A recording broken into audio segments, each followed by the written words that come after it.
how did that all happen?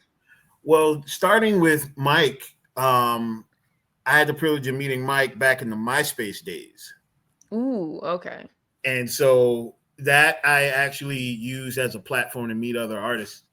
So when I met Mike and his animation partner Marvin, they had an animation studio that they had started themselves, and we kind of hit it off once we met because they were doing animation. I didn't know anything about the technical side of animation. I was doing comic books, and it was the same deal with them, and we just kind of hit it off. So we were fast friends. But when I created Jet Boy and put the initial drawing online on MySpace, Mike saw that and Mike said, "Hey, tell me more about this character. This kind of looks like what we do for our day jobs." And I was like, "Wait a minute, what do you do for your day jobs? I thought you just had your own studio." And he's like, "No, no, no. Do you guys have the gorillas over there in the States?" And I was just like, "Wait, you were an animator on the Gorillaz music video all this time, and you just now telling me?" I would have been bragged about that. Like that would have been the first thing on my page.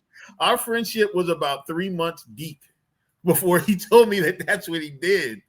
And so I was just like, wow. And so that's where I got the animation bug.